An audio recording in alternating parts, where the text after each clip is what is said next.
bills on today's agenda are priorities for my home state of Wyoming, including two of my own bills. I'd like to first focus on basically on one of those two, and that's S-140, which is the Wildfire Prevention Act of 2025, which will help us improve forest management practices and address our nation's wildfire crisis. There's broad agreement that the U.S. Forest Service and the Bureau of Land Management have failed to manage our forests in a serious and credible way over the years. While I'm grateful to President Trump and his agenda for improving many of these practices, there's still plenty of work that needs to be done. Roughly 63 million of our 193 million acres of the National Forest System are at severe risk of catastrophic wildfires. My bill will set clear expectations for federal forest management. It will provide additional tools to federal agencies. It will help these agencies treat more acres, sell more timber, and remove the red tape that has hindered forest management projects for far too long. The Wildfire Prevention Act will increase the pace and the scale of forest treatments, improve data transparency as well as accountability. It will reduce wildfire hazards through mechanical thinning, prescribed fire, utility line vegetation work, hazard tree removal, and grazing. It is essentially a tool for wildfire prevention, and it streamlines many current practices. The bill will also support our wildland firefighters so that we can put more boots on the ground during fire season. Wildfires are devastating communities across America, and especially in the West. Wyoming is no exception. And I'm so delighted to have here with us today Kelly Norris, who is Wyoming State Forester, as well as all the witnesses who will join us for today's hearing. I look forward to hearing all of your testimony. Senator Cortez Masto. Thank you, Senator Barrasso. I, too, want to thank Chairman Lee and our ranking member Heinrich, as well as Subcommittee Chairman Barrasso for holding today's legislative hearing. As he said, we have a full agenda, 26 bills. Many of these bills are the products of years on-the-ground work to try and develop a local consensus on the appropriate balance of the many competing priorities for use of our public lands. Several of today's bills were previously processed through the committee last Congress, and I look forward to working with my colleagues to further advance these important bills through the committee.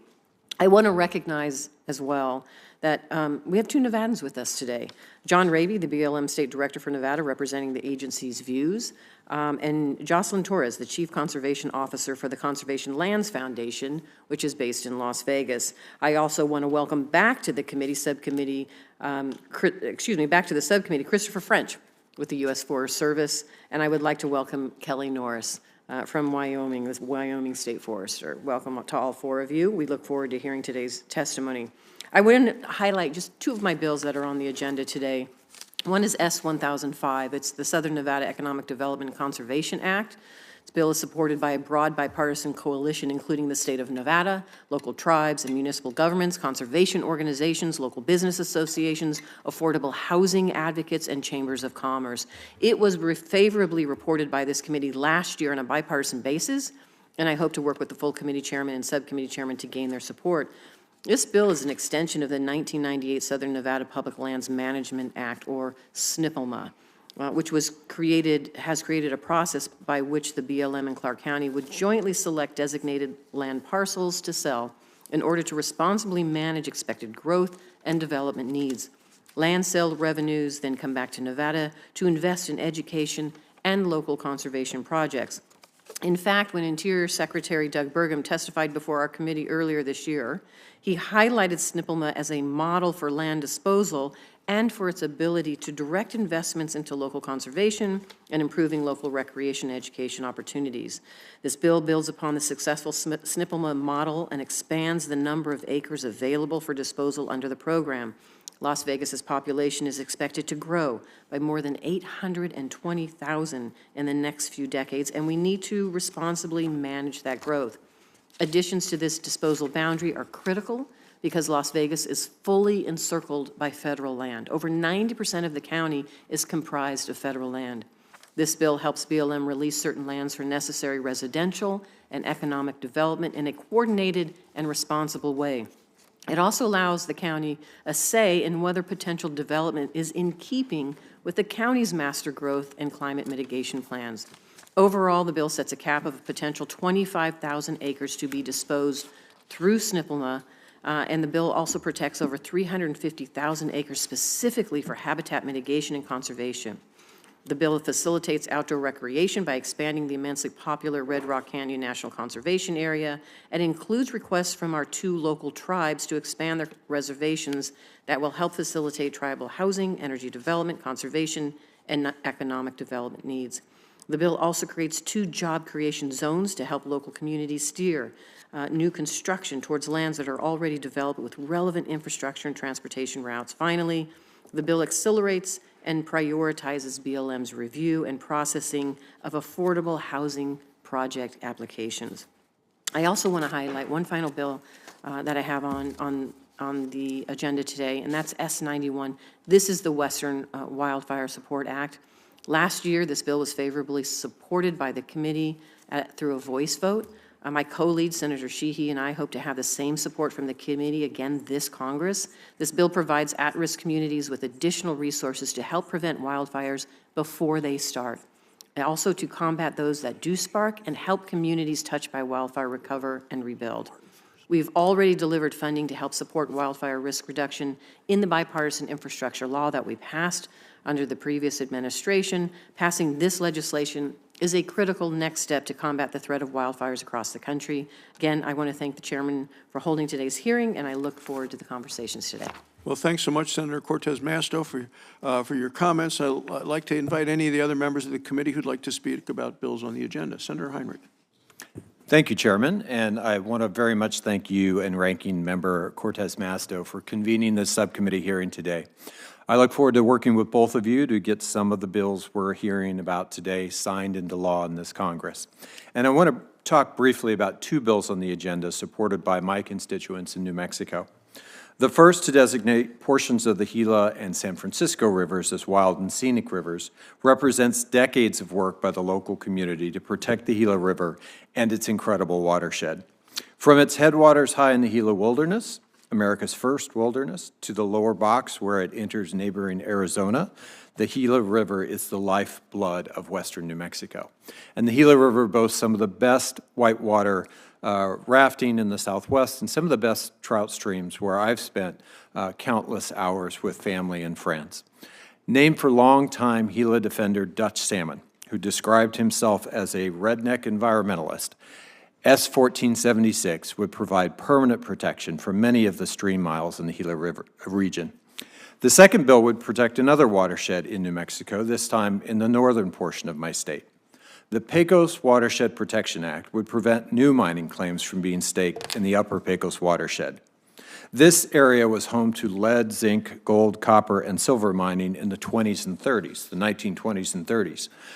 Because the waste and tailings from those operations have never been adequately cleaned up, the communities and landowners in the Pecos area still suffer with polluted water and soil today. In 1973, tailings dams failed at the Alamitos Canyon Mill, sending mine pollution into Alamitos Creek and the Pecos River.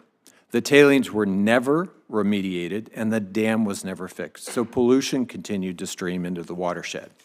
And then in 1991, an early spring rain washed mill waste into the river, resulting in a massive fish kill.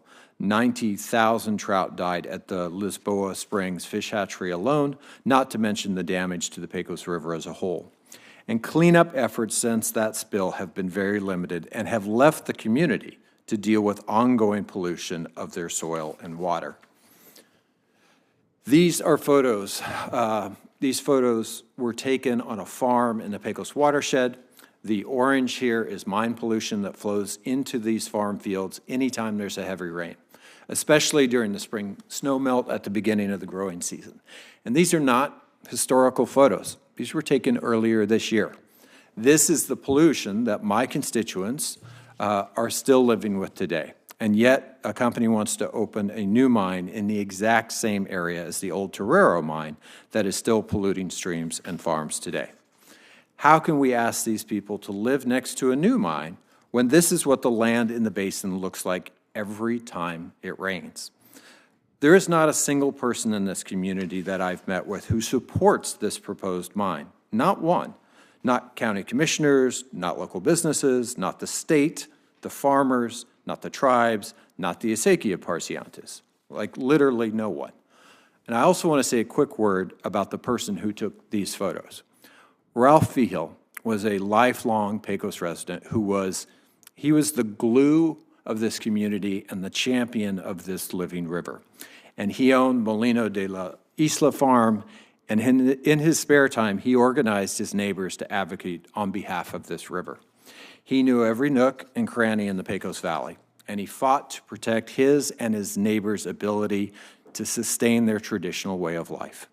Ralph died suddenly in May of this year at the age of 46, and it grieves me to know that he did not live to see his beloved Pecos protected from future mining.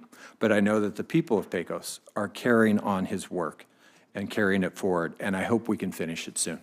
Thank you very much, Mr. Chairman and Ranking Member Cortez Masto, for having this hearing. Thank you, Senator Heinrich. Senator Gallego. Thank you, Chairman Barrasso and Ranking Member Cortez Masto. I'm excited to say that this afternoon we're considering one of my bills, my Cross-Boundary Wildfire Solutions Act. This legislation will help us prevent and manage wildfires that burn across federal, state, tribal, and local lands. As we all know, wildfires really do not care about boundaries, and they do not stop so people can adjust to whatever the proper way to fight that fire on that jurisdiction. But unfortunately, our current laws do, and that's actually slowing down a lot of these responses in western lands. So right now, federal, state, tribal, and local fire crews have to follow different rules, even though they're preparing and or responding to the same fire. So that makes it hard for them to share information and work together quickly. There are also funding sources that can only be used within a single jurisdiction, making cross-boundary fire mitigation even harder or slower. So my bill would require the GAO to conduct a comprehensive study of the programs, rules, and authorities that impact cross-boundary wildfire mitigation and to provide clear recommendations to help streamline and improve collaboration between different levels of government. With this bill, we can cut through the red tape and get ahead of these fires, and this could not come at a more urgent time. This year, Arizona alone saw more than 200,000 acres burn across the north rim of the Grand Canyon National Park and the Cayabab National Forest. The Dragon Bravo fire, one of the largest fires in Arizona history, destroyed iconic landscapes in the north rim and devastated local businesses whose livelihoods depend on tourism. Arizona, like many western states, is a patchwork of state, federal, tribal, and private land. If fires are moving across these lands faster than different levels of government can coordinate and prepare for them, the fire has the advantage. As our wildfire season grows longer and our wildfire landscapes change, we need stronger research and better coordination to manage these fires and keep communities safe. The Cross-Boundary Wildfire Solutions Act would help us get there by improving the working relationship between federal agencies and their state, tribal, and local counterparts. So I want to thank specifically the Nonpartisan Wildland Fire Mitigation and Management Commission, whose expertise helped shape this bill, and my friend Congressman Joe Neguse, who introduced this bill in the House. I'm proud to see it included in today's hearing, and I look forward to working with the committee to keep it moving towards passage. So thank you again, and I yield back. Thank you, Senator Gallego. If there's no other members that would like to be heard, I'd like to welcome Senator Bennett Thank you, to the committee. Thank you for being with us this afternoon. It's wonderful to be here. Thank you very much for your allowing me to come. The ranking member, thank you very much for having me here. And I want to say to both Senators Heinrich and Senator Gallego how incredible it is to sit here to listen to the passion you have for our part of the world and how much I deeply, deeply appreciate the values that you're fighting for. And thank you for working with Joe Neguse in the House. Mr. Chairman, thank you for holding this hearing and for giving me the chance to testify today. I am grateful to have the opportunity to speak about a bill that is very important to Colorado, the Colorado Outdoor Recreation Economy, or CORE Act. CORE Act will protect over 420,000 acres of public lands across Colorado. It creates new wilderness, recreation, and conservation areas, providing lasting protections for iconic landscapes like Mount Sneffels, the 10-mile range, the Thompson Divide, and Mount Emmons. The CORE Act demonstrates Colorado's approach to protecting public lands. Over the past 15 years, Coloradans negotiated this bill at trailheads and at kitchen tables. County commissioners across the political spectrum, outfitters, ranchers, hunters, and anglers, and local businesses rolled up their sleeves to find the best way forward to preserve our special places. These Coloradans know how fundamental public lands are to our identity and economy, and they did the hard work to ensure the CORE Act reflects the diverse interests of our diverse state. The result is a balanced bill that enjoys the full support of 7 counties, 17 towns and cities, and our governor. It also has the longtime support of Senator Hickenlooper, and I am very grateful for his continued work to advance the bill through this committee. Today, I have over 50 letters of support from counties, tribal leaders, conservation groups, sportsmen, water groups, and community leaders. I'd ask unanimous support, Mr. Chairman, that these letters be entered in today's hearing. Without objection. Thank you, Chairman. I really appreciate your giving me the chance to be here as Chairman Barrasso and Ranking Member Cortez Masto for this opportunity. The CORE Act enjoyed bipartisan support from this committee last Congress, and I hope that you will respect the years of work that went into this bill and honor the Coloradans who have spent over a decade drafting, refining, and pushing for its passage. Thank you, Mr. Chairman. I appreciate the chance to testify. Well, you're welcome, Senator Bennett. I know you have lots of things going on. You're welcome to stay for the hearing. We have wonderful witnesses who are going to testify. And if you have to leave because of other pressing matters, we certainly understand, but we'll keep you well informed of the discussions, and I appreciate your efforts. So thank you, Senator Bennett. Now I'd like to invite the other members of the panel to join us at the table.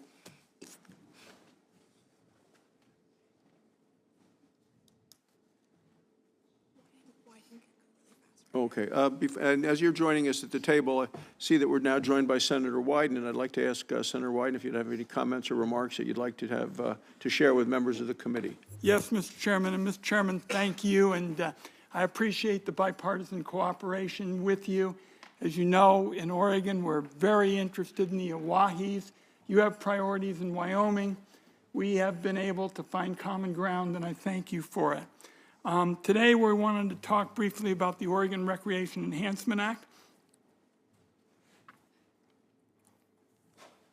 Our legislation would protect and enhance Oregon's most iconic recreation destinations, the Rogue and the Molalla Rivers. It also contains key protections for several sources of clean drinking water across the state and would provide direction for wildfire risk reduction.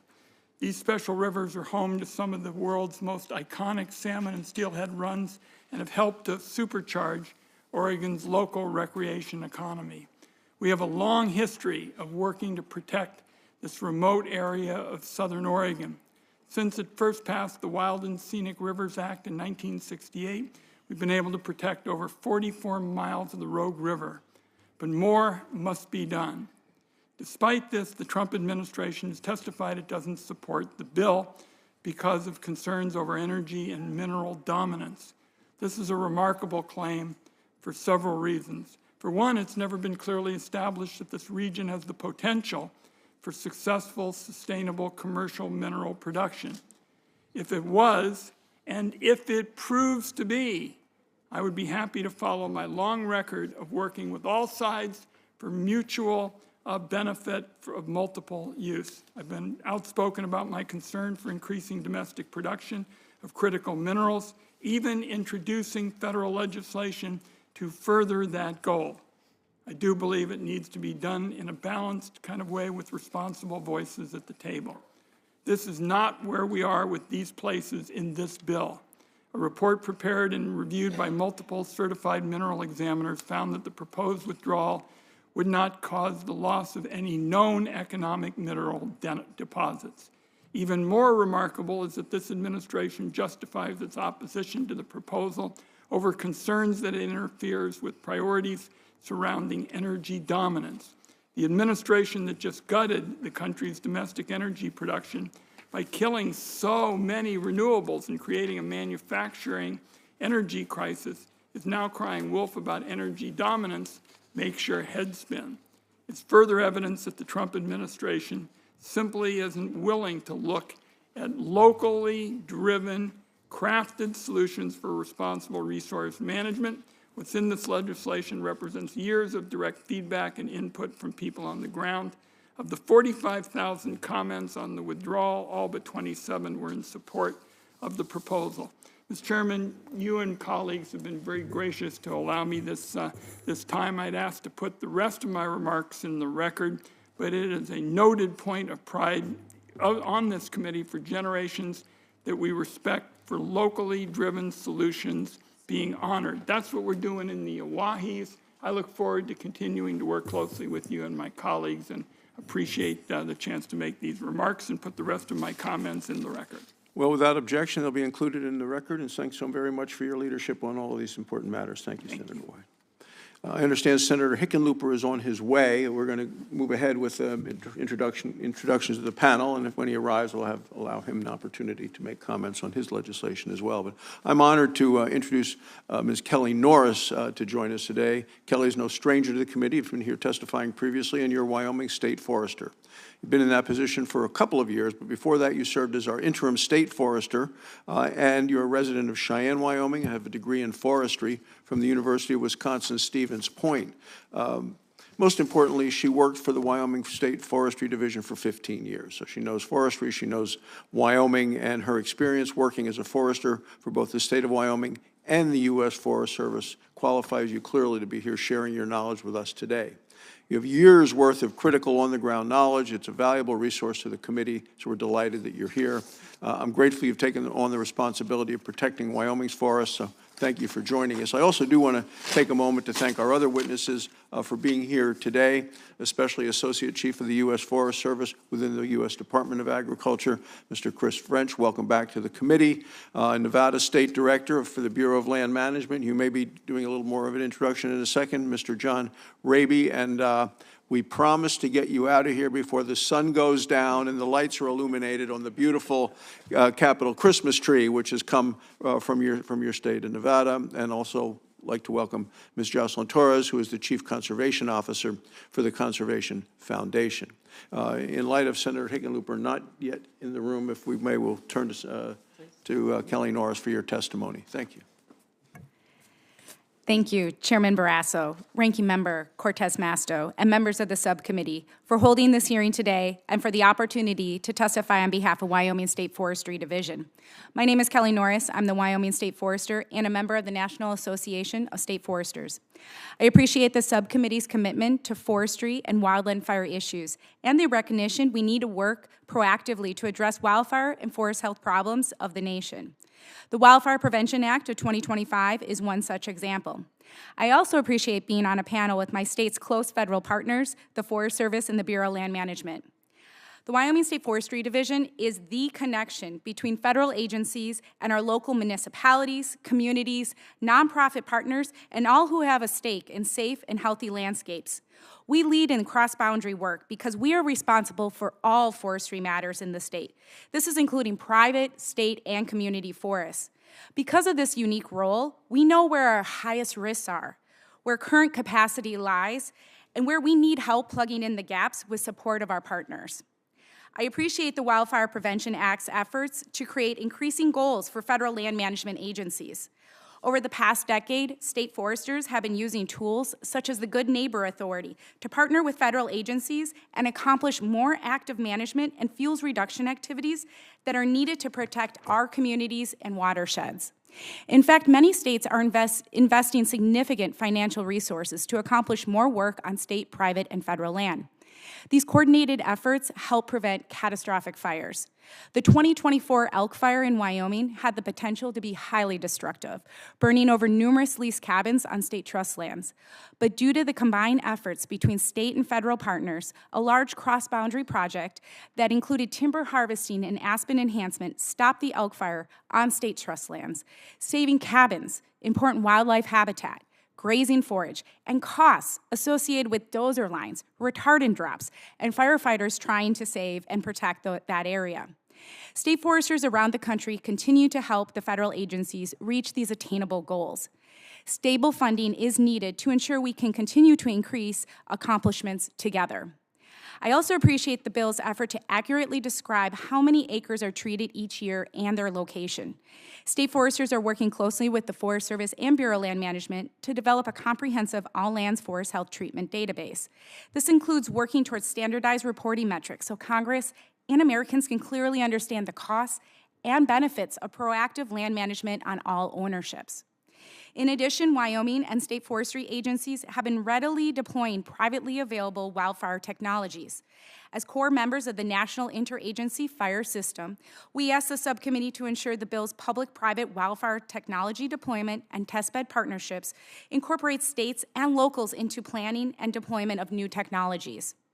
Forest management and fire suppression are inherently linked, and so are local, state, and federal wildland fire agencies, with each entity responsible for its own specific jurisdiction. Nationally, state forestry agencies provide safe, effective wildfire response on approximately 1.1 billion acres, a large portion of which is in the most complex and difficult firefighting environment, the wild and urban interface. Collectively, state and local fire departments respond to 80% of the wildfires nationwide, with hundreds of thousands of firefighters and resources. I'll end with an example of how this works in Wyoming, where local volunteer fire departments provide fire protection not only for state and private land, but also have agreements to assist with the protection of federal land, such as the Thunder Basin National Grassland. The Thunder Basin National Grassland is over 500,000 acres in size, is located within 4 Wyoming counties, and staffed by 1 federal engine. Wyoming operates as all hands, all lands when it comes to wildfire response, and when a fire starts within the Thunder Basin National Grassland, local volunteer fire resources respond immediately with dozens of engines, and typically suppress these fires on federal lands, all within a mutual aid time period. This highlights the need for state foresters and local governments to be a key component of a coordinated, all-government approach to fire suppression, with an equal emphasis on proactive mitigation and forest management before wildfires ever start. Thank you. Thank you very much. Appreciate it. Mr. French. Good afternoon. Thank you, Chairman Barrasso and Ranking Member Cortez Masto, and the rest of the members of the subcommittee for having me here today to present the views of the U.S. Department of Agriculture on the 18 bills under consideration pertaining to the U.S. Forest Service. My name is Chris French. I am the Associate Chief of the U.S. Forest Service and have worked with the agency for more than 34 years. These bills cover a wide range of issues, ranging from how we approach wildfire reduction and risk management, to land exchanges, designations of wilderness and wild and scenic rivers, and more. I defer to the U.S. Department of Interior for its views on those elements of the bills where we have shared equities. Under President Trump and Secretary Rollins' leadership, the Forest Service has the largest and most prepared wildland firefighting force in the world. We successfully put out 98% of the wildfires during initial attack, keeping fires small so they don't threaten communities or require large amounts of resources. In service to the President's vision articulated in Executive Order 14308, empowering common sense wildfire prevention and response, the agency is working closely with the Department of Interior to more closely align operations between the two departments. The wildfire bills that are subject to this hearing, S91, 140, 902, and 2033, could help transform how the Forest Service and other wildfire agencies prepare for and respond to wildfire. They demand faster detection and shared standards across agencies, expand our use of technology. They increase resources for firefighters and post-fire recovery, and accelerate hazardous fuels treatments and hazardous tree removals. USDA supports the intent of these bills as they generally align with the administration's goals to improve federal response to wildfire. We'd welcome the opportunity to work with the bill sponsors and the committee to address some implementation concerns. There's a number of bills, including S764, 764, 888, 945, 1319, 1341, 1476, 1737, and 2042 that add new wilderness areas and sections of wild and scenic rivers, establishes new recreation areas, and withdraws some lands from mining and logging. The Forest Service actively manages forests to provide multiple benefits while reducing the risk of catastrophic wildfire for communities in the wildland-urban interface. While some of these areas in these bills were recommended for inclusion in the Wilderness Protection System or in the Wild and Scenic River System, USDA does not support the inclusion of these areas as they are contrary to the administration's timber production, energy, and mineral dominance priorities. The administration opposes S2042 and views the 2001 roadless rule as a barrier to managing critical areas that are at high risk for wildfire and protecting communities on over 40 million acres of inventoried roadless areas of National Forest System lands. Bills S1860, 2106, and 1005 would transfer or exchange federal lands for local government, tribal, or corporate purposes. These bills aim to increase the prosperity of local communities by supporting development of infrastructure and resolving jurisdictional issues while providing for conservation. USDA supports the intent of these bills and would like to work with the bill sponsors and committee to address some of our implementation concerns. S1363 and S1228 aim to strengthen partnerships the Forest Service has with communities and expand youth corps involvement in land management. Forest Service supports the intent of these bills and would like to work with the bill sponsors and committee. Federal land policy S2262 would restrict public participation in federal land policy rulemaking to U.S. citizens and safeguard against AI-generated comments. USDA supports the intent of this bill and would like to work with the bill sponsoring committee to address some technical concerns. In closing, I want to thank you, Chairman Barrasso and Ranking Member Cortez Masto, for the opportunity to appear before the committee today, and I look forward to your questions. Thank you very much, Mr. Fresh. Mr. Raby. Chairman Barrasso, Ranking Member Cortez Masto, and members of the subcommittee, thank you for the opportunity to provide testimony on the bills on the hearing agenda related to the Bureau of Land Management. My name is John Raby, and I'm the State Director for the Bureau of Land Management in Nevada. The BLM manages approximately 245 million surface acres located primarily in 12 western states and approximately 700 million acres of subsurface mineral estate. The Federal Land Policy and Management Act, or FLPMA, sets forth the BLM's multiple-use mission, directing that public lands be managed for a broad range of uses such as energy development, livestock grazing, timber production, hunting and fishing, and recreation. FLPMA also requires the BLM to manage public lands on a sustained yield basis for the benefit of current and future generations. Under the Trump administration, the BLM is managing the public lands as national assets, capable of growing our economy, helping balance the budget, generating revenue for the American taxpayers. The BLM is also working to fulfill the President's vision that public lands serve the American people. Many of the bills on today's agenda further the administration's priorities, particularly those related to fire management, recreation and access, and supporting states and local communities. The Trump administration is focused on streamlining organizational structures and regulations, including those needed to address today's wildfire crisis. Wildfires threaten lives and livelihoods and cost our nation hundreds of billions of dollars nationally and annually. The department welcomes the subcommittee's interest in wildfire preparation, management, and recovery, as well as mitigation activities like hazardous fuels reduction, and supports the goals of S91, S140, and S2033. We look forward to working with the committee to ensure the safety of our firefighters and the public remains the highest priority of wildland fire management efforts. The administration is also committed to unleashing American energy and expanding timber production as part of a broader agenda of strengthening the economy and lowering the cost of living. The department has a renewed focus on responsible resource management and economic growth while ensuring the responsible stewardship of the nation's public lands and resources, and the BLM is working to ensure a reliable, secure, and resilient domestic supply of minerals and timber. Several bills on the agenda propose restrictive designations that are contrary to the administration's energy dominance and timber production goals. The department does not support legislation that would eliminate future mineral development opportunities, limit access to domestic sources of critical minerals, or impede the management and harvest of timber. As such, the department does not support S764, S888, or S1476. The department supports congressional action to resolve wilderness designations and wilderness study area statuses. While the department supports WSA releases in some of today's bills, it does not support wilderness designations, wild and scenic river designations, or mineral withdrawals such as those found in S1195, S1319, and S1476. The department believes the BLM has sufficient authorities to appropriately manage these lands without impeding public access, limiting outdoor recreational opportunities, and prohibiting mineral development. The BLM is working to ensure its plans and permitting decisions reflect the input of state and local governments and the people who are most affected by public land management. The BLM supports the bills on the agenda that would benefit local communities, including S1175, which would expand the eligibility for payments in lieu of taxes to help fund critical community services. The department recognizes the challenges presented by irregular land ownership patterns and believes that land sales and exchanges are an important tool to ensure management strategies are effective and in the public interest.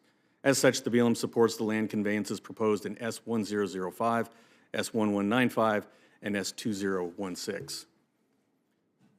The department is also committed to fulfilling its trust responsibilities to tribes and Alaska Natives and supporting tribal self-determination, and has no objection to provisions taking land into trust for the benefit of tribes in S1005, S1468, and S2016. The department appreciates the legislative intent to enhance coordination with New Mexico's land grant Mercedes and S1363. Thank you for the opportunity to testify on these important topics, and I look forward to your questions. Thank you very much, Mr. Raby. Ms. Torres.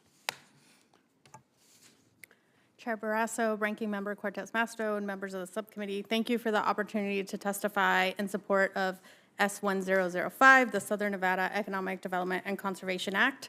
My name is Jocelyn Torres, and I'm the Chief Conservation Officer for the Conservation Lands Foundation. We represent a broad, nonpartisan national network of community leaders and advocates solely focused on protecting lands managed by the Bureau of Land Management.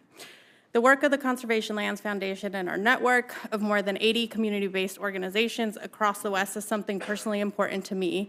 Having grown up in Las Vegas, Nevada, the ancestral homelands of the Southern Paiute people, there were recreational opportunities easily within reach. And although the community has significantly grown since I was a kid, we have done so without diminishing the quality of public lands and recreational opportunities. If anything, thanks to legislation such as the Southern Nevada Public Lands Management Act, which Senator Cortez Masto mentioned, and the Land and Water Conservation Fund, recreational opportunities have increased over those 30 years. In the last year alone, I attended a groundbreaking for the Sloan Canyon National Conservation Area Visitor Center and took the newest little member of our family to a visitor center that just opened for the Ice Age Fossil State Park that opened last year in 2024. All of my life, Nevada's public lands have taken care of me, my loved ones, and my community. And it's important to me that I care for the land in return, and it is something that Nevadans value as well. The essence of the Southern Nevada bill before you revolves around this shared concept, that we mitigate for the resources we use in order to grow and thrive as a community. This was the basis for the community conversations, which began almost a decade ago to craft this legislation. The early days involved several meetings with different communities, from conservation to affordable housing to economic development interests. And those conversations continue to this day, not only between the bill sponsor, Senator Cortez Masto, and these various parties, but through healthy debates at municipal planning meetings, roundtables, presentations regarding zoning, water conservation, and affordable housing. And I'm here today to ask you to continue this bipartisan work and move this bill forward. You have an opportunity before you to not only enhance protection for places such as Red Rock Canyon National Conservation Area and the Desert National Wildlife Refuge, but to do so in a manner that invests in the local economy by addressing the needs of a rapidly growing region in a very thoughtful manner. Red Rock Canyon is expected to see more than 4 million visitors this year, and the bill would expand Red Rock Canyon by more than 50,000 acres, allowing for more opportunities to hike and bike and more protected areas for the endangered Mojave Desert tortoise. Often referred to as Southern Nevada's crown jewel, Red Rock Canyon was Nevada's first national conservation area and was originally protected for its unique and nationally important geological, ecological, and cultural values. The Desert National Wildlife Refuge, the largest national wildlife refuge outside of Alaska, is the wildest part of the Silver State, containing Nevada's best wildlife habitat and one of the largest populations of desert bighorn sheep. The refuge has been utilized for thousands of years by the Southern Paiute people, Southern Nevada residents and visitors alike, and was originally proposed as wilderness in 1974, and it's past time that we conserve it for its priceless values.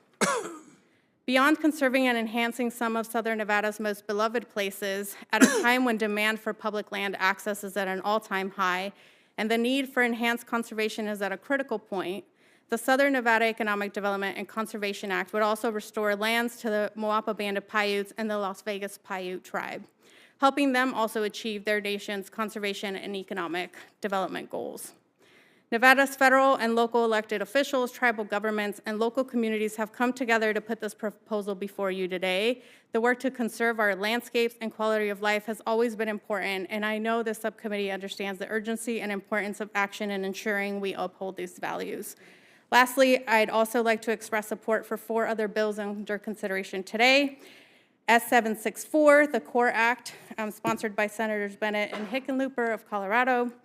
S1195, the Pershing County Economic Development and Conservation Act, sponsored by Senator Rosen, and S1319, the Pecos Watershed Protection Act, and S1476, the MH Dutch Salmon Greater Wild and Scenic River Act, sorry.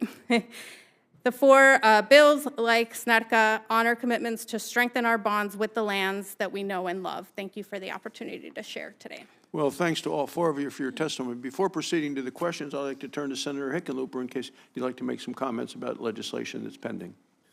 Thank you, Mr. Chair and ranking members. And thank you for including our 2 bills, 2 Colorado wilderness bills in today's hearing, our Sarvis Creek Wilderness Completion Act and the Colorado Outdoor Recreation and Economy Act, also known as the CORE Act. I think Senator Bennett was here earlier, so I won't belabor that too much. Sarvis Creek Wilderness is located in Routt County, the Routt National Forest near Steamboat Springs, which is in northern part of Colorado. Our bill would expand this area by roughly 7,000 acres, fulfilling actually the original vision of the community as was first proposed roughly 50 years ago. The expansion will protect watersheds that feed into the Yampa River, a tributary of the Colorado River, and help conserve the habitat that 250 to 300 elk rely on. Coloradans generally all love our wilderness. I haven't met, I'm sure there's some people that don't trust or are suspicious about wilderness. I haven't met one yet. Sarvis Creek Wilderness has outdoor recreation opportunities and landscapes that are hard to imagine anywhere but where you see them there. And Coloradans across the state want to make sure that that's protected. We're proud of the support we've received from local governments, the Southern Ute Indian Tribe, and various conservation and recreation groups. Similarly, the CORE Act was developed with amazing, widespread and broad on-the-ground support. It's a product of more than a decade of Colorado communities, businesses, outdoor recreation enthusiasts, conservationists, various advocates working together to protect over 400,000 acres of public lands in our state. Senator Bennett has led the charge on this, pulling together stakeholders all over the state to cherish these landscapes, from the 14ers like Mount Sneffels to the shores of Blue Mesa Reservoir, the largest body of water in the entire state. It's a big deal for small businesses, for hunters, for anglers, farmers, ranchers, conservation and recreation advocates, for Coloradans who want to make sure this land is permanently protected. So both of these bills play a significant role in our $17 billion outdoor recreation economy. I appreciate their inclusion today, and I hope we can work together to continue to advance and enact these bills. Thank you. Thank all of you for being here as well. Well, thank you, Senator Hickenlooper. We'll proceed with questions. I'd like to start with Kelly Norris, because this year in Wyoming, we had fires especially devastating in western Wyoming, the Red Canyon fire, 124,000 acres outside of Thermopolis and moving to the east from there. Last year, the Elk Fire burned about 98,000 acres. Rural communities in the west are feeling the after effects from another devastating wildfire seasons. As more incidents start and suppression resources are spread thin, federal and state agencies need to work together. How do the state, the local, and federal agencies work best together to accomplish incidents such as these wildfires? Thank you, Chairman Barrasso. The one important part of all of this is we're working at the same time together, not just during the fire, in the fire season, it's all year round.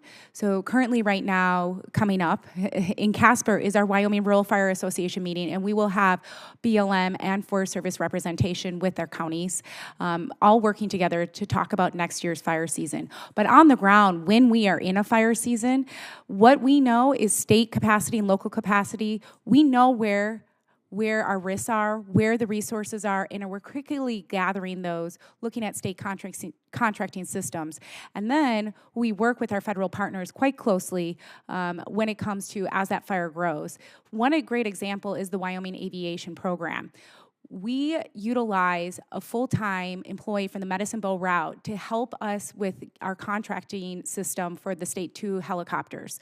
We are able to keep them going 24/7 because of the associated personnel that the Forest Service provides for us. And can I ask you a follow-up on that? So how do you see the Wildfire Prevention Act helping to streamline authorities between state and federal agencies? Thank you, Chairman. Great question. We see that as helping the agencies in many different ways, looking at the new technologies and having the state and locals participate in those new technologies that you talked about with the test bed systems, and also having the agencies do exactly what the authorities say that they should be doing. And many of those could be done through Good Neighbor Authority as well. Well, in terms of the Good Neighbor Authority, I think it's been a very successful tool. Since 2017, with the Forest Service, launched the program. We've contracted over 12,000 acres federal land in the state.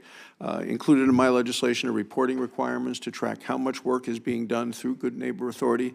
Are there things that are holding us back in terms of using the Wyoming State Forestry Division and Good Neighbor Authority? Thank you, Chairman Barrasso. Good Neighbor Authority is a huge success in Wyoming. We've seen really great strides going forward with it. One of the great parts of Good Neighbor Authority is we can reinvest that money back into projects on the ground, onto the units, but there's just so much work to be done. And some of that timber revenue just does not provide the same amount of funding to get the work done that we need to do. So one thing that we're looking at when we look at Wyoming and growing, we're gonna need to grow capacity in state staffing, and having some consistent, stable funding would really help for short, long, and really long-term planning for us. And so that is one area that we see as a barrier. Beyond that is just planning and coordinating with the Forest Service and making sure that we're following through on the projects we're going to commit to. So about half the land in Wyoming is owned by the federal government. So land managed under multiple uses required to be managed without impairment of productivity of the land. I've long supported all use of federal land as wildfire mitigation as a tool. Are there big barriers to accomplishing more active management in addition to the money aspect of it? Thank you, Chairman. I would say when we look at wildfire, we talked about it. We leverage each other's resources. We're working together. We're seeing, hey, you have this, I have that. Let's get this done. There's an emergency on the ground. If we were to look at active management in the same capacity, in that same light, and say, hey, look, we need to leverage your state resources. Let's look at leveraging our other partners in the same way that we're doing it and see it as the emergency that it is. We need more work done on the ground. Yes, we could get a lot more work done on the ground that way. Mr. Raby, another one of my bills on the agenda today is called the American Voices in Federal Lands Act. Because during a previous administration, I was concerned over the public comment process regarding the BLM. My bill aims to ensure that public comments being submitted for review are submitted by U.S. citizens and to prevent the risk of AI commenting on public land rules. We saw last time the number of comments coming in from China and how that was impacting things. Well, we got all these comments, but they weren't people that were necessarily looking into the best interest of our home states or of our nation. Can you explain the current safeguards that are in place at the agency to prevent non-U.S. citizens or outside agents from influencing federal land policy in the U.S.? Mr. Chairman, thank you very much for the question. And candidly, the agency does not have very good safeguards to prevent non-U.S. citizens from providing comments and malicious actors from providing comments that could put critical planning efforts at risk. And certainly your proposed legislation would shore up that gap that we have in that oversight that we need. And so we would welcome that direction and would help us greatly in our planning efforts. Terrific. Senator Cortez Masto. Thank you. Senator Barrasso, I'm going to defer to the ranking member of Committee on ENR, Senator Heinrich. Thank you both. Mr. French, the administration recently reversed a very popular administrative withdrawal in the Upper Pecos watershed, despite overwhelming public support in that community for the withdrawal. Your agency even canceled a public forum that would have allowed for discussion of the withdrawal and given the community a chance to share their views with the Forest Service. Would you commit to coming out to the Pecos Valley and meeting with that community and having a public meeting? Yeah, thank you very much for the question, Senator. Of course. And we'll have a conversation around any of those issues. We know that the comments that we received on the withdrawal itself overwhelmingly supported the withdrawal. But across the agency, the administration's policy is to preserve the spaces we have right now for future development until such time that we understand what our current mineral development is across the agency. So it is more about a broader administration policy around the use of public lands. And But why not meet with the local community before making a decision? I mean, that's kind of the way we typically do planning in these public land agencies, is first you listen to the community, just like Senator Barrasso, the chairman, articulated his issues with BLM planning. We want these decisions to be rooted in local communities, and yet they seem to have been cut out of this process. yeah, Senator, as you're aware, when this was first proposed more than 2 years ago, there was a broad comment period on that so that we could understand what the feelings of the community were. I'm not aware of any comments that oppose that withdrawal, but that is in conflict with the broader administration's policy right now on the use of public lands and supporting mineral and energy development. So my dad worked for Anaconda Copper. My grandfather worked at Battle Mountain Gold Mine in Nevada. So I fully recognize that there are many places in this country where mining can be done safely and with strong local support. I just don't think the Upper Pecos is one of those places. And I wonder, can you tell us, does the Forest Service even consider values like recreation, agricultural productivity, or traditional uses when making decisions about where to permit new mining activities? Of course we do. Yeah, so there's a difference between an administrative withdrawal versus when we actually get an expression of interest and we go through the environmental process to look at what the consequences of permitting something like that would be. In those cases, we are looking at all the various impacts, whether they're economic, social, to the environment that surrounds where the mine would be, including the uses of that area, such as recreation or cattle grazing. All that takes into consideration and how we permit areas and allow for that activity to occur. Well, I very much appreciate your willingness to come out and meet directly with the local community, and I look forward to that happening. You called the roadless rule a barrier. Do you know what sportsmen in New Mexico call the roadless areas that are protected in our state? I do not. They call it elk habitat. Yes, they do. And if you overlaid the roadless rule with, I mean, I almost hesitate to suggest people do that because they would see places that I like to go and have some solitude when I'm elk hunting. But how many public meetings did this administration have before proposing overturning the roadless rule? The administration has only proposed a new approach on the roadless rule, and the general approach there is thinking about what are the barriers to protecting communities from wildland fire risk. There's more than 24 million acres of the wildland-urban interface that are either within roadless or within a mile of roadless, of which we are restricted from how we treat those areas other than, let's say, using prescribed fire. Access. I looked at a number of state roadless treatment numbers, and there are substantial amounts of those roadless areas being treated for fire prevention. That is correct. But it limits the type of activities that you can do. And I'll go back to the discussion that was happening earlier with Senator Barrasso and the question around how do you expand these areas. Oftentimes when you're doing fuels reduction work, the actual value that is coming out of those materials is minimal compared to the actual costs of doing that work. So in order for us to do more acres and create broader areas of treatments, we need to do the most efficient treatments that we can. Providing access and providing the ability to get in there and do that is the way to make that happen. Otherwise, those costs for doing that work are extremely, extremely expensive per acre. Well, once again, I would just encourage you to have a robust public process before making these decisions. Thank you. Senator Daines. Chairman Barrasso, Ranking Member Cortez Masto, thank you for the opportunity to examine some great piece of legislation here today. In fact, today's agenda includes two bills of mine, Senate Bill 1175, the Small County Pilt Parity Act, and Senate Bill 451, the Restoring State Mineral Revenues Act. Mr. Chairman, I'd like to ask for consent to add the letters of support I've received from counties for the record. Without objection. I want to start with my bipartisan Small County Pilt Parity Act. We've discussed the importance of the Pilt program in this committee many times. It's got strong bipartisan support.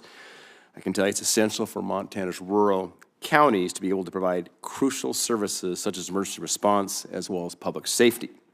However, the current Pilt formula puts counties with a population less than 5,000 at a disadvantage by capping their payments and limiting the revenue streams that they have. The Small County Pilt Parity Act, which has previously passed out of this committee with bipartisan support, would rectify this disadvantage. To fix this, the Pilt calculation table should be expanded to accommodate population tiers that levels down to 1,000 people or even fewer, and not just stop at 5,000. These counties can and should receive fair compensation without reducing payments to counties with larger populations.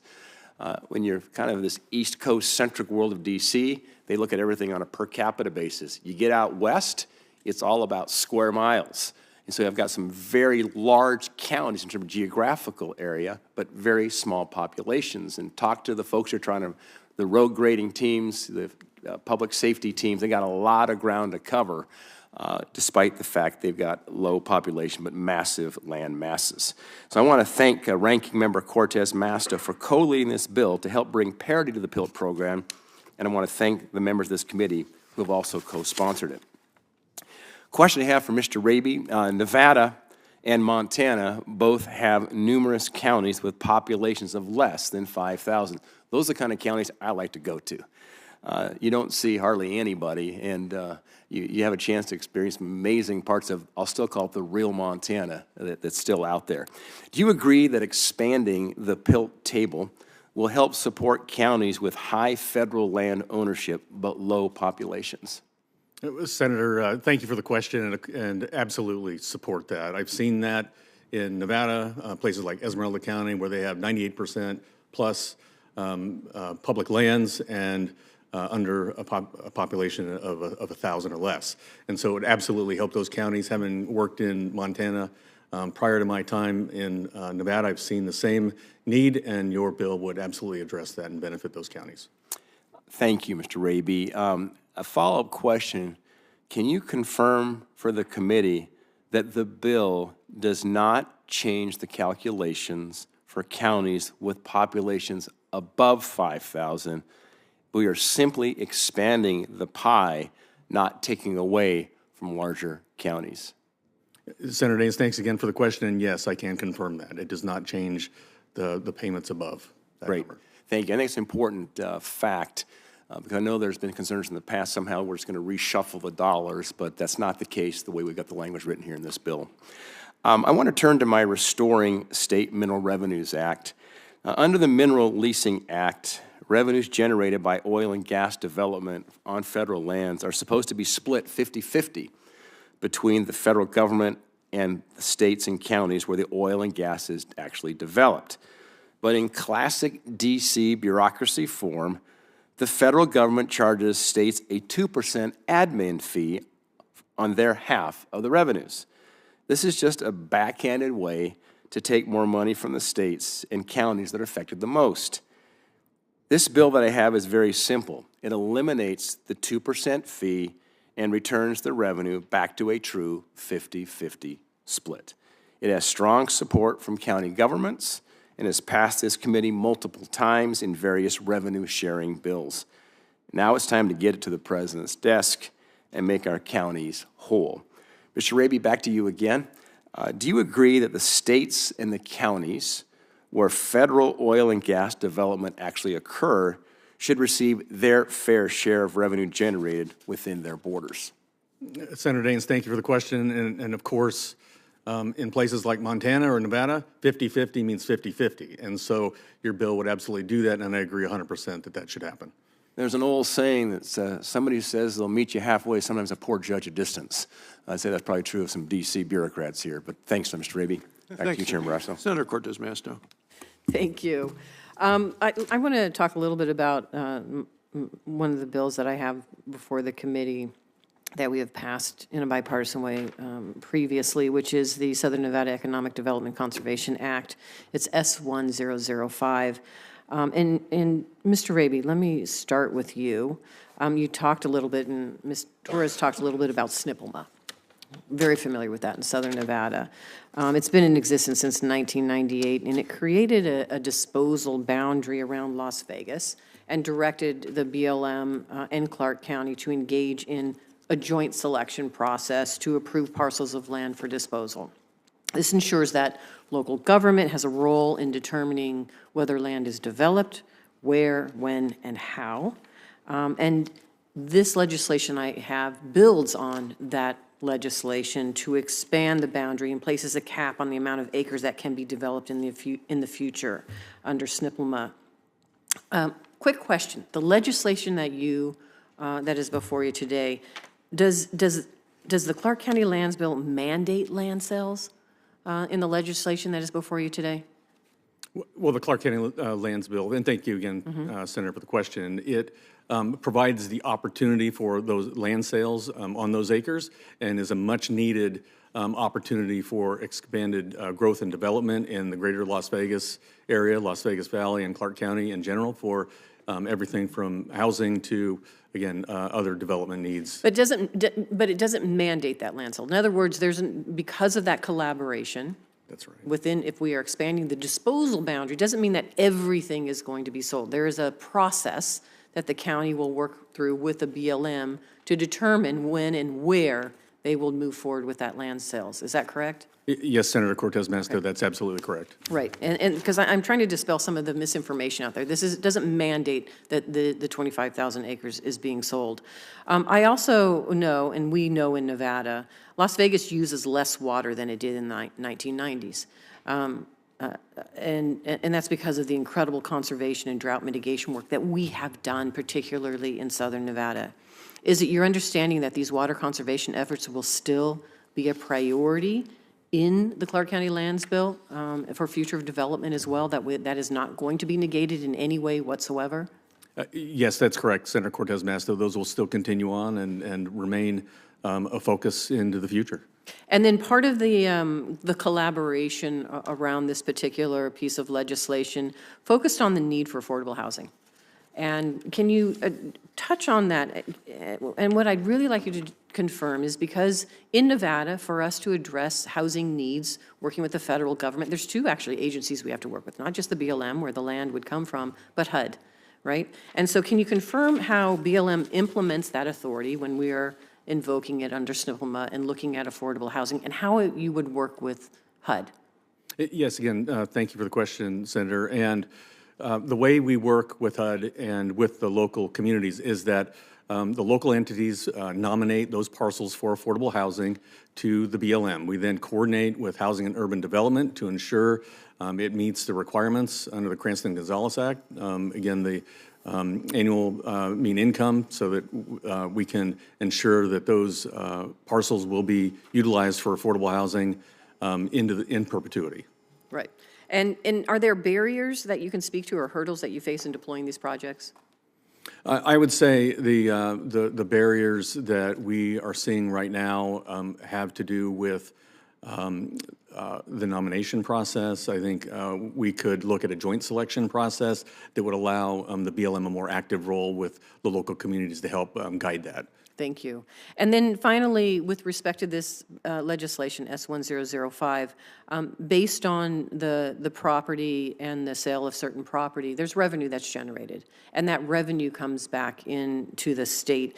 And I'm going to ask both Mr. Raby and maybe Ms. Torres talk about the revenue that comes back to the state, how does it benefit? And is it just Nevada? What is that revenue used for? And how does BLM make that decision? And then, Ms. Torres, if you could touch on the conservation piece of it as well. Yeah, Senator, again, thanks for the question. And just in brief, the funds that are generated through the land sales are deposited in a special account. And those are utilized for everything from hazardous fuels reduction work to capital improvement projects, to parks, trails, and natural areas that, communities benefit from, and especially rural communities, in addition to the urban areas, places like White Pine County, Lincoln County, Churchill County, benefit from the opportunity to receive funding through the Southern Nevada Public Land Management Act special account. Thank you. I know I'm running out of time, and if Ms. Torres can just address this question, I would appreciate it. Thank you, Senator. Yeah, there's two ways I think really that those funds benefit conservation. One is you're allowed to use those funds to purchase land that can help create wildlife corridors and strengthen, the investments and other protections that we have in the county. And the second I mentioned in my testimony has been used to really enhance recreation and conservation opportunities, either through stewardship or creation of new trails, really creating a complete package for the conservation protections with the stewardship investment, and then guiding recreation to be used in a way that's not creating more damage. I appreciate that. Thank you. I know my time is up, but I thank you for the additional time. Absolutely. Senator Lee. Thanks so much, Mr. Chairman. Thanks to each of you for being here. Mr. Raby, I'd like to start with you, if that's okay. In September of 2023, the Biden administration released a new series of travel management plans for the Labyrinth, Canyon, and Gemini Bridges area near Moab, Utah. And those renewed plans close off 317 miles of roads. And of that 317 miles of roads, more than a third of that, 114 miles of the 317 I mentioned a moment ago, closed by the Labyrinth Canyon travel plan, are historic roads protected under RS 2477. Now, RS 2477 was, of course, enacted back in 1866, repealed non-retroactively with FLIPMA in 1976, but the valid existing rights-of-way in existence, in use prior to that date, still are to be respected. Now, by preserving the valid existing rights-of-way under RS 2477, FLIPMA did a good thing. Unfortunately, Congress didn't provide enough clarity as to a clear path about how to resolve disputes arising under RS 2477. And that gap creates significant friction between counties, the state, local residents, and BLM field offices. How would explicit direction that keeps a route open until it's been fully adjudicated give BLM staff more certainty to reduce these conflicts and reduce their severity?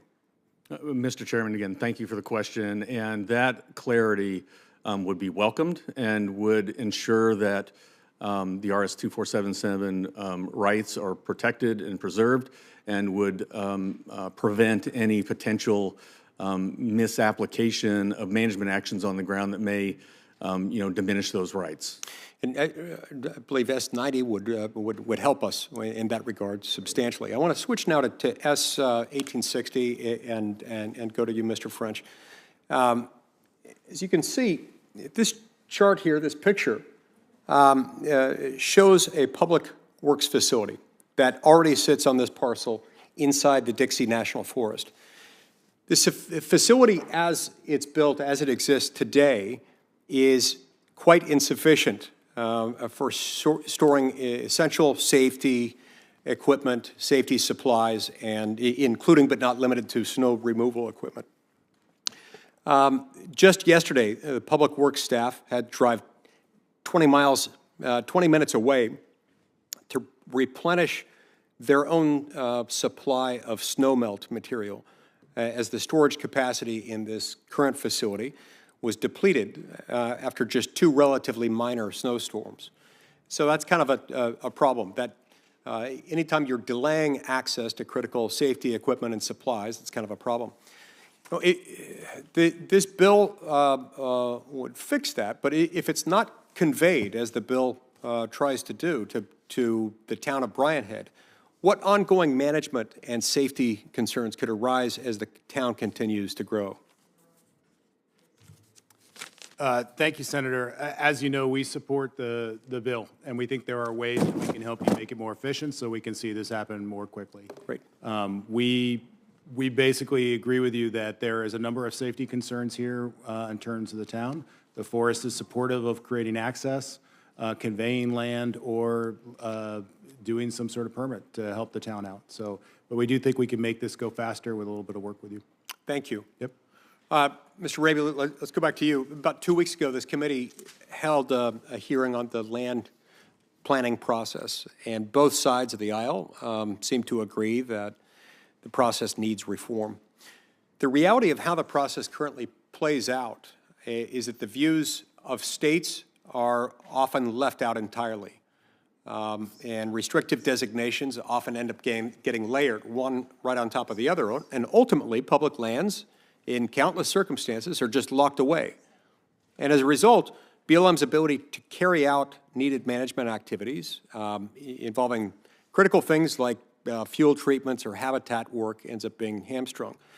As the state BLM director for the state of Nevada, where you've got the highest concentration of federal land of any state in the country, you've got real on-the-ground experience with these issues. Can you tell us how the current process affects BLM's ability to make real-time management decisions and execute projects? Yeah, Mr. Chairman, thank you for the question. And, you know, what I have seen in my experience is that our current planning process, as we're directed, is complicated, cumbersome, and can take years to complete. I see opportunities for us to enhance the ability to not only streamline, but to decomplicate the process, as well as ensure that our mandate under FLPMA to include states, counties, tribes in the planning process is met, as well as opportunities for us as a plan is in place and we implement it, we need the ability to update that more nimbly than we have been able to in the past, and so the ability to adjust on the ground is important as well. And you can do that in a way that helps you carry out the priorities of FLPMA rather than eroding them. Thank you very much. My time's expired. I'll submit the balance of my questions in writing. Thanks. Thank you, Senator Lee. Senator Cantwell. Thank you, Mr. Chairman. Thank you for holding this important hearing, and thank you for including the Roadless Area Conservation Act, which would codify the 2001 roadless rule, which protects nearly 60 million acres of pristine national forests in 39 states. There are about 2 million acres protected of roadless forests in the state of Washington, and obviously the idea had been, let's not keep building roads everywhere, obviously take advantage of the lower forest to get timber, and then obviously keep some of our most pristine forests. Some of the most visited areas of outdoor recreation in Washington are these areas, and they help drive a $26 billion economy in our state. So we're excited to keep it. The Tongass is another special place. I know my colleague is here from Alaska. We may not share the same views on this, but I know she thinks the Tongass is a very, very special place. And, you know, it is clean water and carbon sequestration and unmatched recreational and tourism opportunities and wildlife habitat supporting hunting and fishing and commercial activities. But obviously, if we cut down most of those forests, some of them 800 years old, that economy goes away. So we know that fishing, and I'm talking now in many parts of my state and others also are supported from these forests, and clearly with 370 miles of Forest Service road, they have a $5.9 billion backlog of maintenance. So instead of the Forest Service maintaining the existing system, this administration wants to rescind the longstanding roadless rule to potentially buy more roads the Forest Service will not be able to take care of. In addition, the roadless area rule ensures that more than 240 million people living within the 100 miles of the national forest continue to have pristine public forests where they can fish, hunt, and recreate. That is why my colleague and I from Arizona, Senator Gallego, and I reintroduced the roadless area Conservation Act. And I wanted to ask you, Ms. Torres, I think my numbers are right about this, but obviously this economy has broader importance to the U.S. outdoor recreation economy. Do you think the sector will take a hit if we repeal the roadless rule? Thank you, Senator. I mean, I think generally the outdoor recreation economy takes a hit anytime we remove stability and certainty. You know, we are all talking today about planning ahead, and the outdoor recreation economy also needs to plan ahead. They need to submit for permits. They need to ensure that those areas are going to provide what the visitor wants to see. And if you remove things and add roads and add other things, it takes away from that experience. And the challenge is we already have this backlog that we're not dealing with. So, Mr. French, did the administration do an assessment on the fiscal costs of rescinding the roadless rule in terms of how much taxpayers would be asked to pay for new roads in these pristine areas? Well, the roadless rule doesn't compel road construction. All it does is change the restrictions we have in roadless areas for doing other work that is necessary for healthy forests and protecting communities. The primary driver of this, as I said earlier, is that there's more than 24 million acres that are within our wildland-urban interface or within a mile of it within roadless that we can't effectively treat right now to protect communities. And faced with the choice of protecting the community versus the inherent cost of providing access to thin those forests, we're going to make that choice to protect those communities.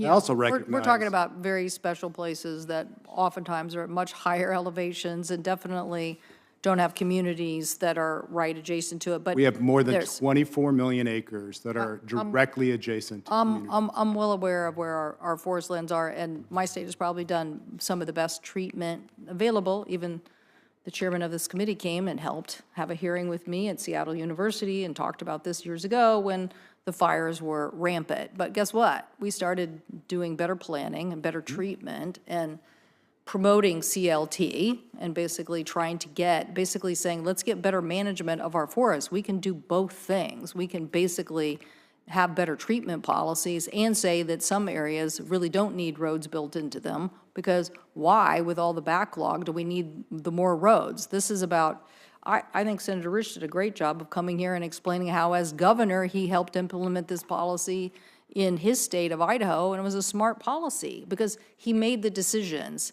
and then he got cost effectiveness for taxpayers, and he also got the outdoor economy that he wanted to see. So I feel like we can do both, and I hope that we can do both. But I think the issue here is that we already have backlogs on roads that I'm sure many of our colleagues would agree do need to be dealt with. And so the issue is the juggernaut of the outdoor economy. Are we going to continue to keep it and protect it? And I will meet with you or anybody in the administration to get a better plan on cross-laminated timber. To say to the mills, I'll guarantee you a price of long-term contracts. You can do treatment, and you put it into cross-laminated timber. This is a winning strategy. And the Colville, which had, I don't know how many in one fire, I think $2 billion worth of timber burned up in fire in one fire season, $2 billion worth of timber. So we got to do a better plan than that. But, you know, basically building more roads into the pristine areas, I don't think is the way to do that. Thank you, Mr. Chairman. Thank you very much, Senator Cantwell. Senator Murkowski. Thank you, Mr. Chairman. And I always like to talk about things that we do share in common, because I, as you know, have a great deal of affection for the Tongass, all of our national forests, but recognize the extraordinary potential that we have in our forests, and recognizing that multi-use is not an inconsistent policy to have when it comes to our national forests.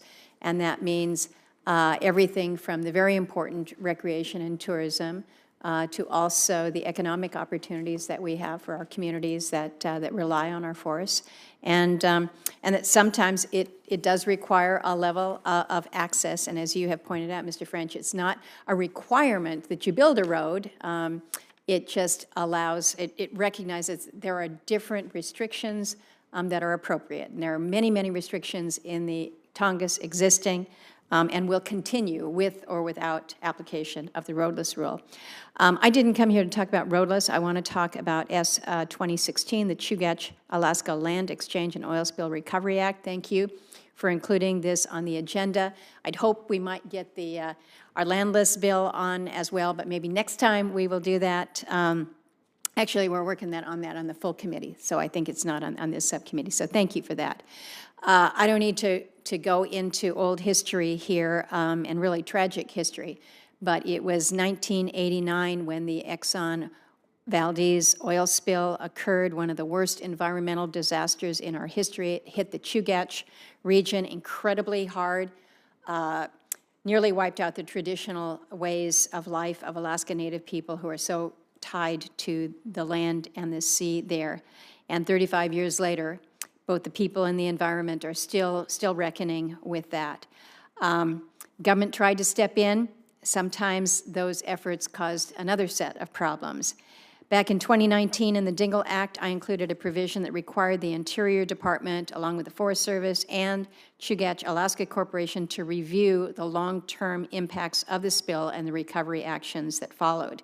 And one of those measures was a land buyout that was overseen by the Exxon Valdez Oil Spill Trustee Council.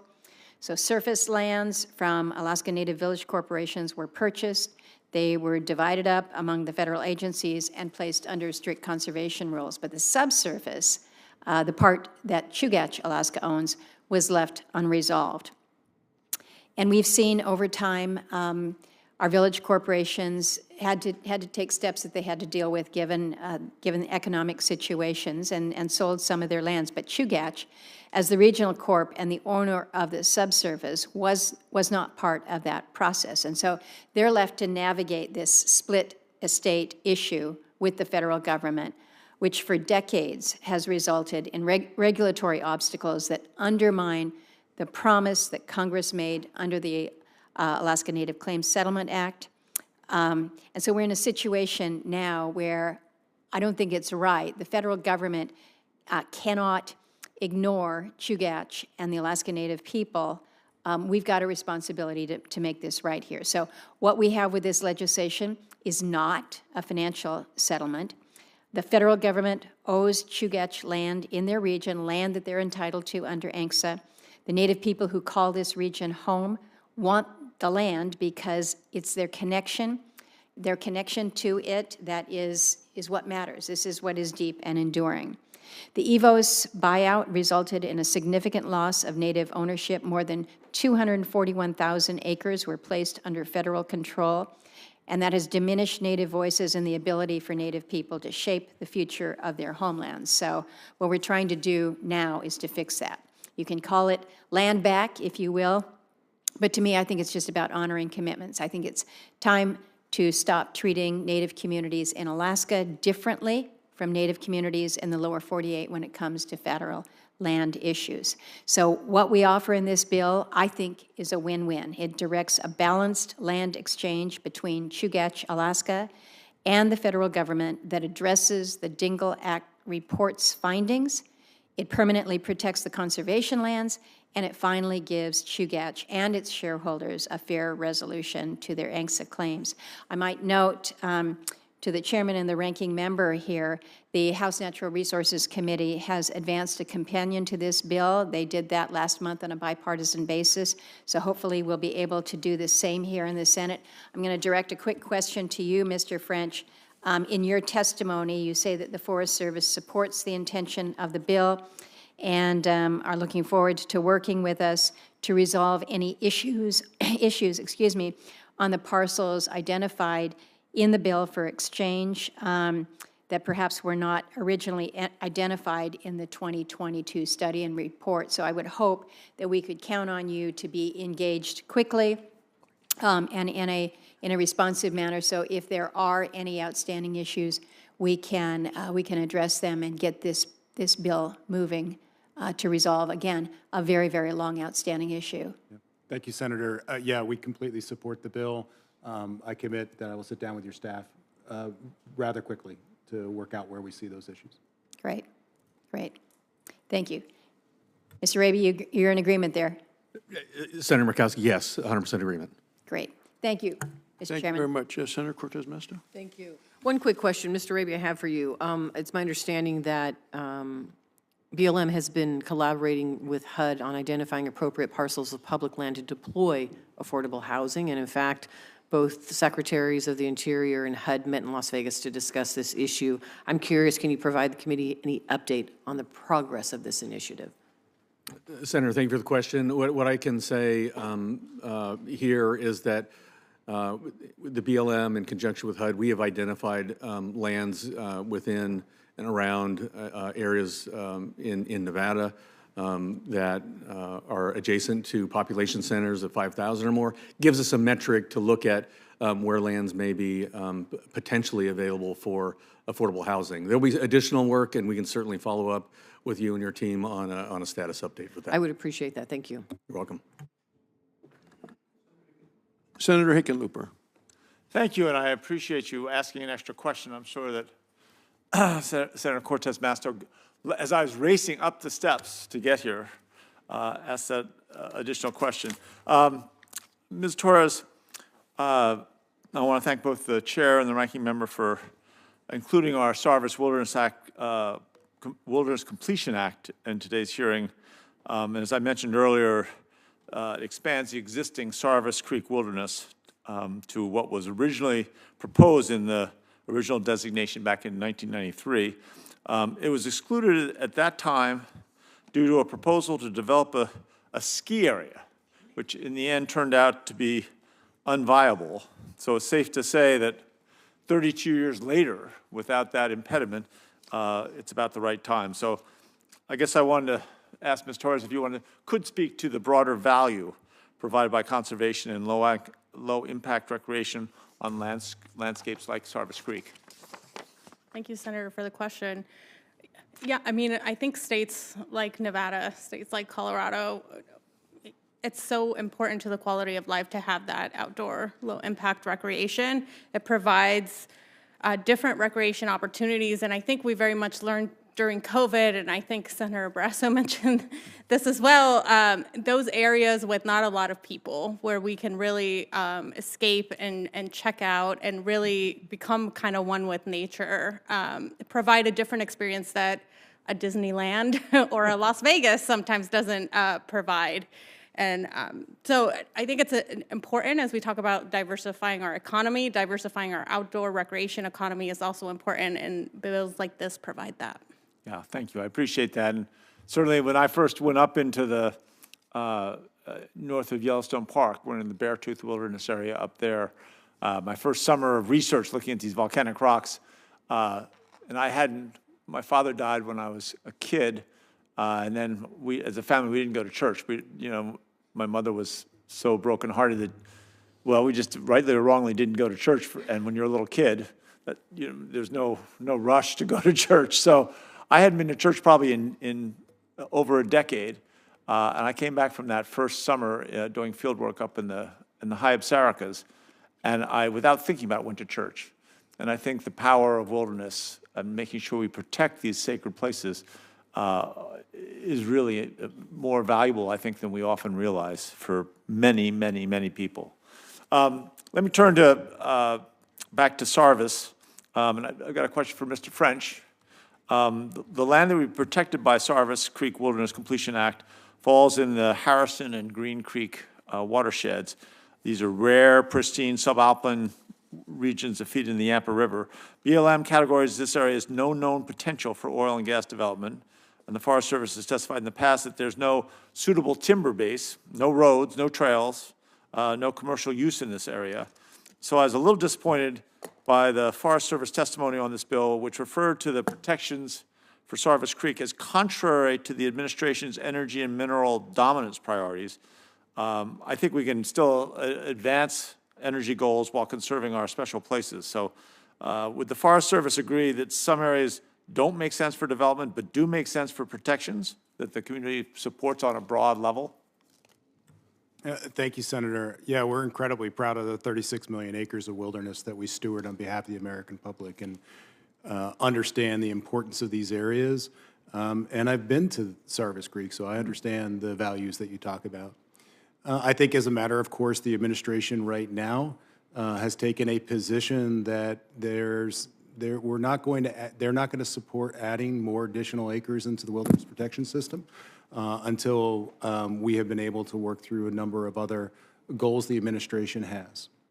So it's a more question of time and priorities, I guess.